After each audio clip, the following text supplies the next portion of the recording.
It's funny how a song could create the identity of a community. And not for nothing, but an entire town, all because of a single line in a song. Well, on Route 66, things like that just kinda happen. And before you go any further, you can help a brother out and hit that subscribe button. I would greatly appreciate it. Alright, back on the road, y'all. Headed to Winslow, Arizona, where we're gonna be standing on a corner. First, souvenir time.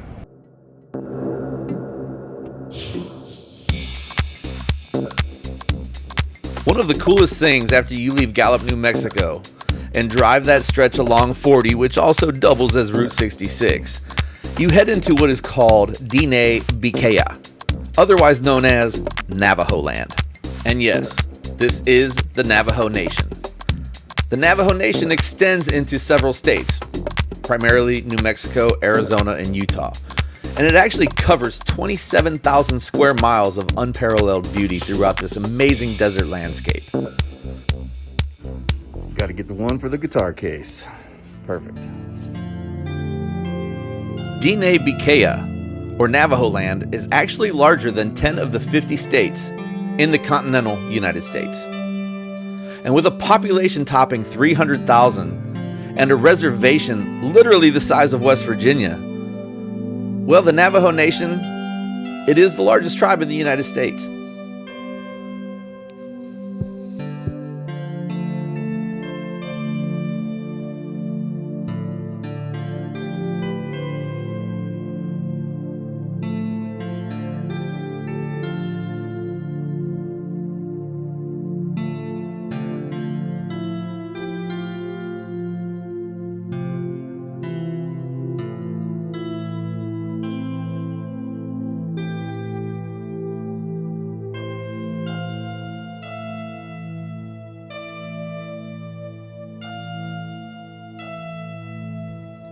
The Navajo Nation has actually played a major role in the film industry, all because its wild desert vistas have starred in films for really the last 75 years.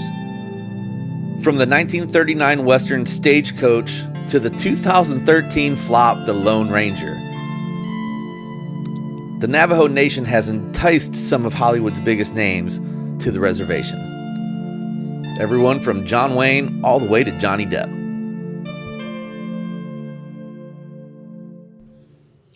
Navajo Land is unique, all because the people here have achieved something quite rare: the ability of an indigenous people to blend both traditional with a modern way of living. The Navajo Nation truly is a nation within a nation.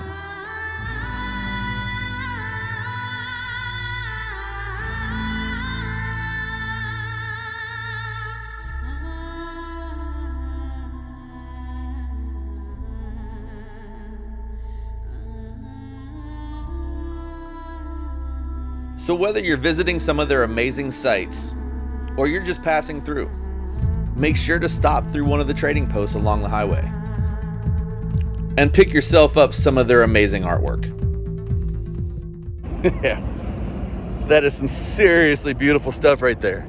We literally just crossed into the border of Arizona, and right away the landscape changes yet again, and it's just absolutely beautiful. So we just had to stop and capture this and really soak this in. I mean, there's just some wonderful artwork up on the wall, a lot of Native American paintings and petroglyphs, cave dwellings, and then just cool little stores like this. So yeah, we're gonna check it out, get back on the road.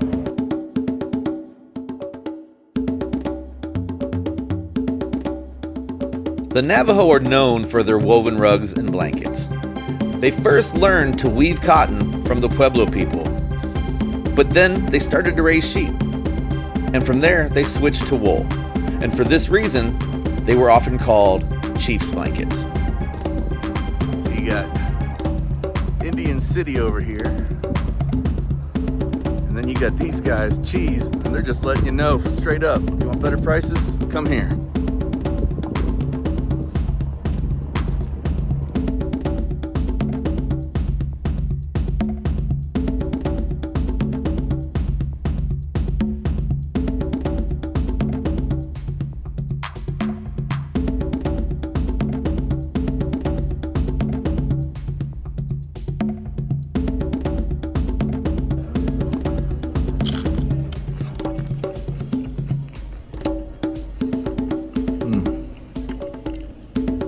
couple tacos.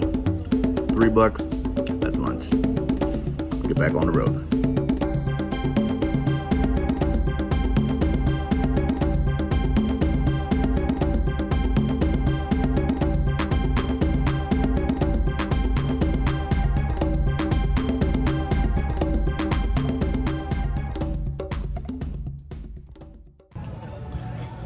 Here we go, y'all.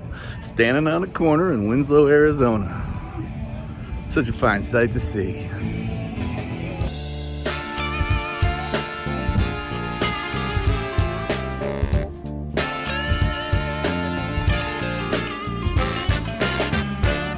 Flatbed Ford.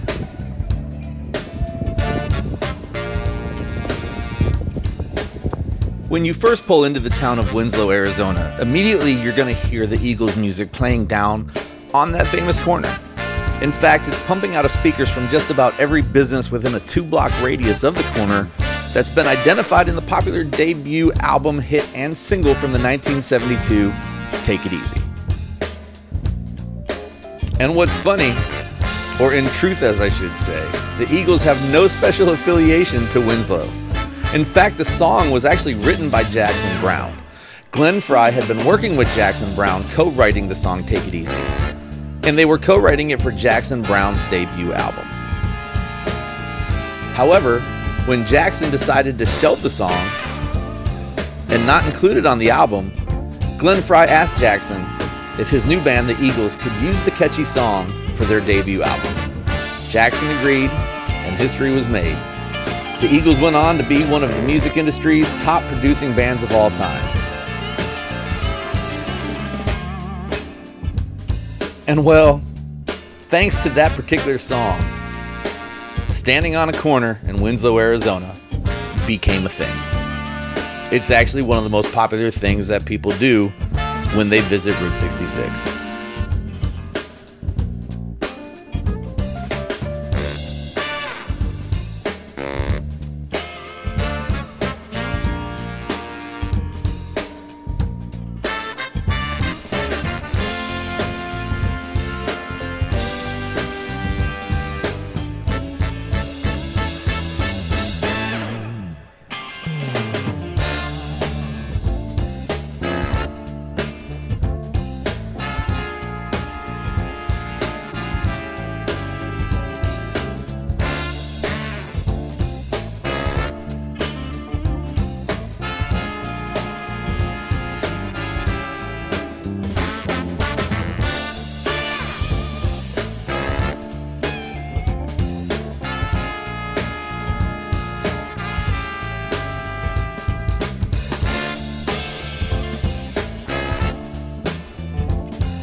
I mean, we're on Route 66, so a root beer float just seemed kind of appropriate.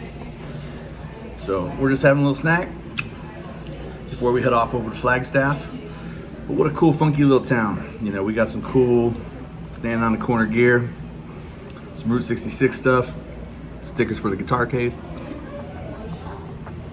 Oh, man. And you know what? Who doesn't love a root beer float? If you don't, you got a problem.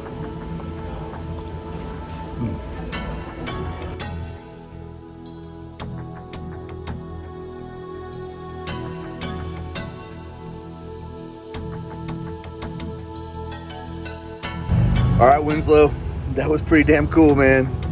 You're a funky little town, I like it. And I'll tell you what, that root beer float, that shit was pretty damn good. I mean, it's a root beer float, so how can it not be? But it was really, really good. And it hit the spot, so that's gonna be my lunch. And with that, I'm gonna head up the road, get to Flagstaff, find me a place to stay, and call it a night. And then we'll get back to you later. Peace, y'all. Talk to you soon. Thanks for sticking with me on this journey and tuning into these episodes. There's a lot more where this came from. Hit that subscribe button and let's see where it goes. because I'll tell you right now, we're about to take a detour. And you got to watch the next episode to find out where we go.